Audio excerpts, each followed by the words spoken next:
Hi everybody. We are in our last text for this unit. So our Coming to America colonization unit is wrapping up here with some Puritan poetry from Anne Bradstreet. Now I know this unit is a little bit shorter. These readings aren't as long as some of the other things I've had you read so far, but I know that they do provide their own challenge because it's poetry from the 1600s. So I know that that makes things a little harder to parse through. So I do want to take some time now to talk about the poems that I assigned and tell you why I picked those. And then I'll talk about what your assignment is for this week. It's going to be a little bit more writing intensive this week. So we're gearing up to write your first essay. Your first essay in this class will be on one of these first texts. So you can choose The Witch, Mary Rowlandson, Tommy Orange, or Anne Bradstreet to focus your assignment on. I'll have the prompt posted for that before your next discussion post. But after we wrap up this conversation about Anne Bradstreet, you are moving on to thinking more about the writing assignment. So that's kind of why your discussion post this week is already kind of talking about organization of body paragraphs. So before I get ahead of myself, let's talk a little bit about these Anne Bradstreet poems that I've picked. So if you read the biographical information, I think it kind of helps to contextualize what is happening with these poems. So if you guys saw, the author of the bio talked about how Anne Bradstreet was a little bit ahead of her time. She was interested in being an intellectual in some way, and that in a period in which women were really mostly valued for domesticity and domestic skills and motherhood, things like that. We still have that challenge, I think, even in 2020 in some ways, about the role of a woman, like what a woman should do in terms of being a mother or being an academic or being a professional, like how to balance those things and what's appropriate. And there's lots of different opinions about that. You'll obviously note that my opinion as a woman who is a scholar and an academic and a teacher, that I really do value, of course, equal opportunity for everything, but also especially about being an intellectual. And that's kind of what I'm calling her Mary Rowlandson, Anne Bradstreet's challenge was. That bio that you guys read mentioned her friend, I can't remember her friend's name. I could click over here and maybe see it. Anne Hutchinson, who I'm not familiar with. But she was apparently someone who was very intelligent, educated.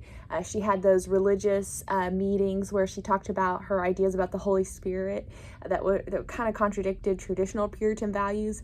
And she was outcast from the community because of that stance and because of they called her a Jezebel in that. The author explains that they called her a Jezebel for being I guess just kind of progressive. So we're looking, way back at someone who may not seem progressive to us at all, but if you think about her in her context, she really was speaking out a lot for the roles of women, and also speaking out about her ideas in regards to religion.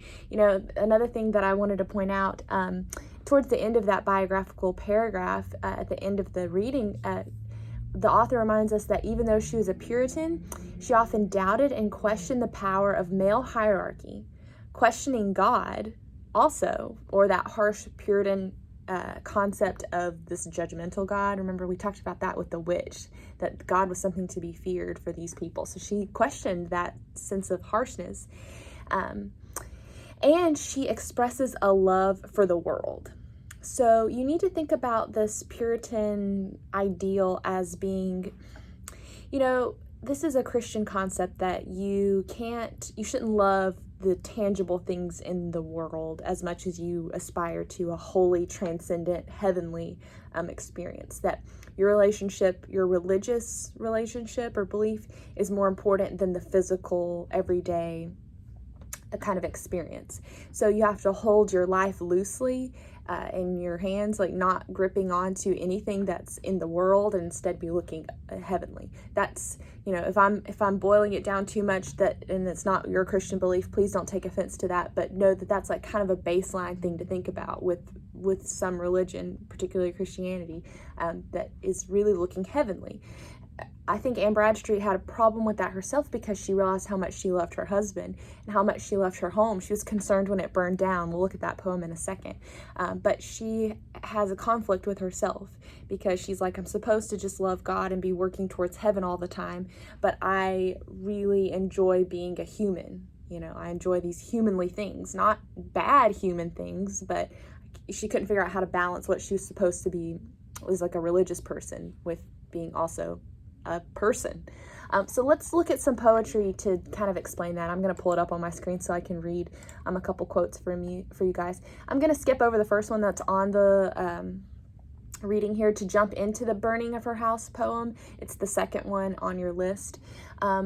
I'm always struck by a few things here. I'm going to read a little bit of it to you. Sometimes it helps to hear it out loud. So I'm going to read a little bit of this poem and tell you how I think it shows that conflict between what's heavenly versus what she loves that's earthly. She says, "In silent night when rest I took, for sorrow near I did not look. I wakened was with thundering noise, and with piteous screams of dreadful voice. That fearful sound of fire and fire, let no man know as my desire. I starting up the light did spy, and to my God my heart did cry, to straighten me in my distress, and not to leave me succorless." That section there is really about how she sees the fire and she calls to God, "Please do not leave me." This succorless phrase, or this word here, means like without something. Please don't leave me barren without my home. So she appeals to God to keep her earthly environment intact.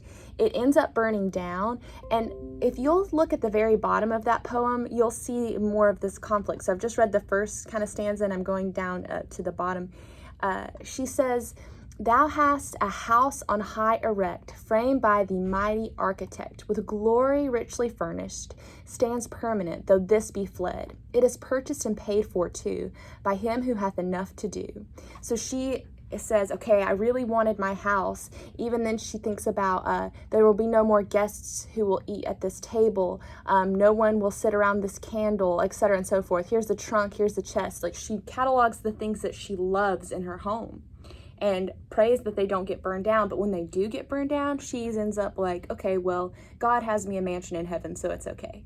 She has to kind of remind herself that I'm not supposed to love this trunk that I keep my dresses in. I'm not supposed to love this table, or even like the community that it represents. Like, that's earthly, and that is not what I'm supposed to keep my eyes on. I need to think about the mansion. So you can really see there is a conflict here. She is admitting to loving her earthly possessions, but then also being aware that that's not really in concert with what her religion tells her to do. It happens again, I think, in her actually in the next two poems as well. I always include the "To My Dear and Loving Husband" poem. I think it's so sweet, and it does also really reflect on this, like, let me put this way, and I don't know if any of you had this experience, but I know people who, when they were like children or whatever, when they were raised, their parents only let them listen to Christian music or only let them read Christian books, and everything that they encountered in media and art needed to be about their religious beliefs. And I'm not criticizing that at all. I'm just saying that is a way of thinking, that some people believe that you should only read, things that glorify your religion. That would be very much a Puritan ideal. So that would come from that set of beliefs. But Mary Rowland, why do I keep calling her that? Anne Bradstreet was not only writing about religion. She wrote a love poem for her husband here. It's not like dirty or something like that, but it is about her relationship to him. It doesn't really, in looking at it again, I've read this poem so many times, it does talk about she hopes the heavens reward him for his love for her, but it's not really about, like, there's no religious analogy here. It's about just like, I love this person. So it would be kind of like if you were supposed to only listen to Christian music as a child, but you end up listening to like some other, like, Kiss from a Rose or something. Like, if you listen to a love song, that would be kind of like the contrast here. She's not just writing about her. It's not a hymn that she's writing. She's writing a love poem. So it does show that her kind of like pushing back on the religious beliefs. She still holds on to these things. I hate that I skipped the author to her book, but it's okay, because both of the author to her book and Before the Birth of One of Her Children really, I think, talk about her sense of motherhood and duty, because she does, she has 8 children. So, she's still like out here doing the thing, having the babies and being the domestic mother and taking care of them and loving them and whatever, but she still has like a little conflict with it. Let's do the before the birth of one of her children, then I'll jump back to that top poem. I didn't really put these in the right order for talking, but that's okay. The text before the birth of one of her children, this poem, it's about her being afraid of dying in childbirth. That's what this poem is about.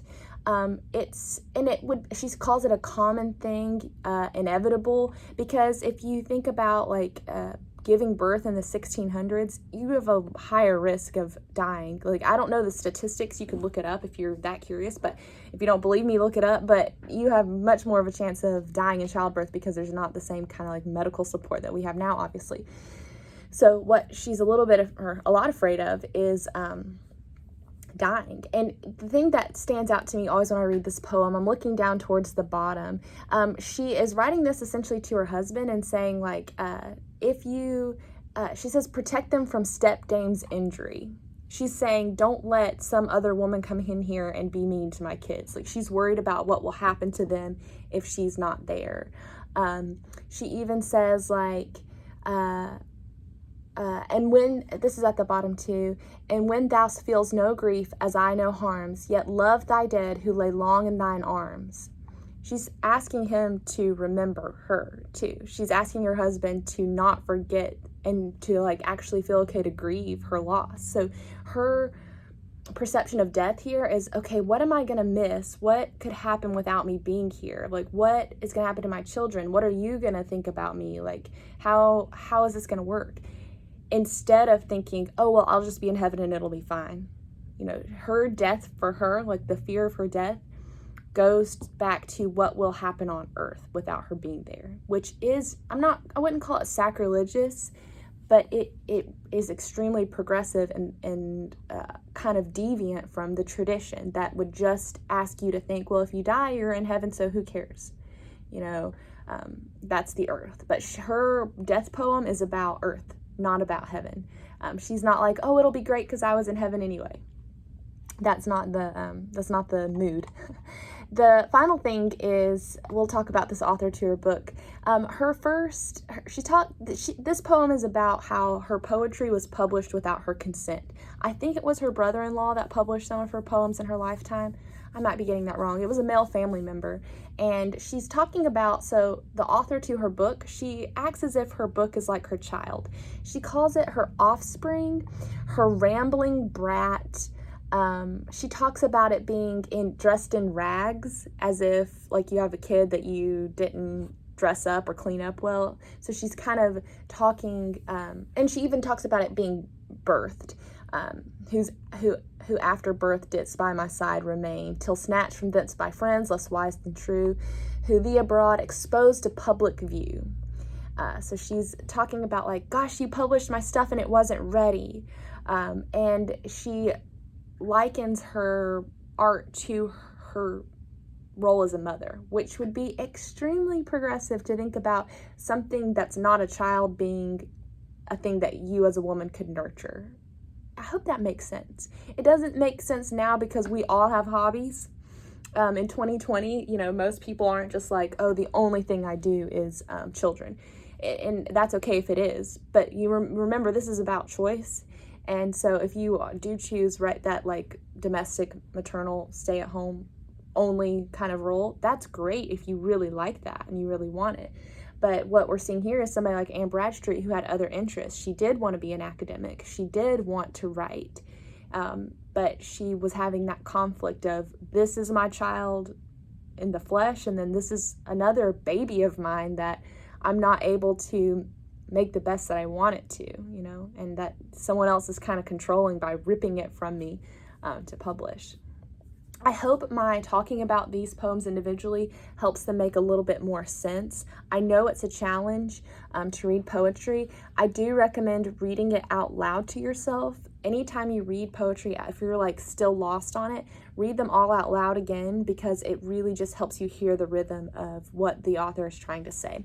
So I want to wrap this up by talking about your discussion post for the week. I'm going to pull it up on my screen so that I can remember exactly what I've asked you to do. So this discussion post is about writing a paragraph. You, for the last discussion, you did a TDQA assignment, and that was for the Tawny Orange piece, where you were looking at a trope, a detail, asking yourself an analytical question, and responding to it. What I'm hoping you realize through this next discussion post is that that work that you do when you create that TDQA chart is really providing you the pieces of a body paragraph. So I explain what those are. You've had 1101 and 1102 theoretically by the time you're in this class, so you most likely know like the topic, sentence, evidence, analysis structure. But I remind you of that in the discussion post and show you how each of those components in the TDQA support each of those parts of a body paragraph. So I hope that that makes sense. It's a little bit long for you to read the discussion post, but I hope you take the time to do it because it not only will help you complete this assignment, but it is prepping you for the essays that will be due in this class eventually. So I'm going to wrap this up right now. I hope you guys are doing well. Please let me know if you have any questions about the assignment so far or the text that we've been reading, and we'll talk again soon.